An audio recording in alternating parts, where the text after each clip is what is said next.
அதுக்கு முன்னால் காங்கிரஸ்காரன் வளர்த்து வச்சுருந்தானே அவனுக்கு ஒரு பங்கும் இல்லையா? இந்த 4.5 வருஷத்தில் வந்து நீ எல்லாத்தையும் செய்து விட்டாயா? இவ்வளவு பெரிய துறைமுகங்கள், இவ்வளவு பெரிய விண்ணூர்தி நிலையங்கள் எல்லாம் மத்திய அரசாங்கம் உண்டாக்கி வைத்திருக்கிறேன்.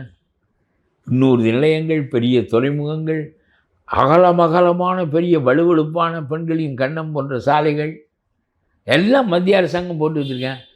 16 டயர் லாரி ஓடுவதற்குரிய சாலையை அவன் போட்டு வைத்திருக்கிறான்.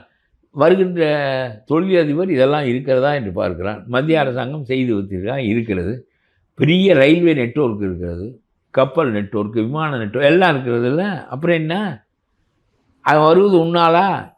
இது போக படித்த இளைஞர்கள் வேலை பார்ப்பதற்கு வேண்டும்.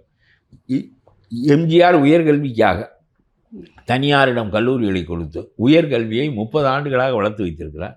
இது 4 ஆச்சா? விண்ணூர்தி நிலையம், துறைமுகம், அகலச்சாலைகள், நெடுஞ்சாலைகள், கல்லூரிகள் 4 காரணம் தொழிலதிபர் இங்கே வருவதற்கு வேணும். இந்த 4க்கும் உனக்கும் பொறுப்பே கிடையாது.